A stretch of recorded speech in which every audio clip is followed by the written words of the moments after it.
ഈ 5 അപ്പം കൊണ്ട് 5000 പേരെ തീറ്റിച്ച കർത്താവിന്റെ കഥ നമുക്ക് എല്ലാവർക്കും അറിയാം. പക്ഷെ 1/2 ലിറ്റർ പാലില് 28 പേർക്ക് ചായ ഇട്ട് ബാക്കി പാലെടുത്ത് ഒഴിച്ചു വയ്ക്കണ ചന്ദ്രിയാമിയാണ് എൻ്റെ റോൾ മോഡൽ. നമ്മൾ ഈ പാല് ഗ്യാസിൽ തിളപ്പിക്കാൻ വെച്ചിട്ട് ഇതെന്തിസ്റ്റ് വായി നോക്കണമല്ലോ, അതിലോട്ട് ഇറങ്ങി നോക്കിക്കൊണ്ടിരിക്കുമ്പോൾ ഇത് പൊങ്ങൂല. അപ്പോഴായിരിക്കും അമ്മ എന്തിനെങ്കിലും വിളിക്കണേ, എന്താമ്മ എന്ന് വിളിയേറ്റിട്ട് തിരിച്ചു വരുമ്പോഴത്തേക്കും ഈ പാൽ അത്രയും പൊങ്ങി കളഞ്ഞിട്ടുണ്ടോ. പക്ഷെ ചന്ദ്രിയാമിയുടെ പാല് പൊങ്ങൂല, തിളക്കേ ഉള്ളൂ. കറവക്കാരൻ ദാസപ്പ ഓൾറെഡി ചേർത്തിട്ട് വരണ വെള്ളം, ആളാം വീതം തല എണ്ണി ചന്ദ്രിയാമി ചേർക്കണ വെള്ളം, അവസാനം ആ കുപ്പി കുലുക്കി കൈ ഒഴിക്കണ വെള്ളം, ഈ കടലില് കായം കലക്കിയോലെ വെള്ളത്തിൽ സ്വപ്പപ്പാല്, അത്രേ ഉള്ളൂ.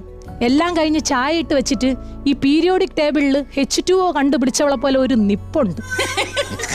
ഈ നാട്ടിലെല്ലാവരും കറി വയ്ക്കാൻ ഒന്നുമില്ല എന്ന് പറഞ്ഞ് കഷ്ടപ്പാട് പറഞ്ഞാലും ചന്ദ്രിയാമിക്ക് ഒന്നിനും ഒരു പഞ്ഞയില്ല. ചൊറിയണം വരെ അരിഞ്ഞു തോരൻ വെച്ച് കളയുവരും. എന്തോ ഭാഗ്യത്തിന് ആ പ്ലാവിന്റെ വേരൊക്കെ മണ്ണിന്റെ അടിയിലായി, ഇല്ലെങ്കിൽ അതും കൂടെ വെട്ടി പുഴുങ്ങിയേനെ.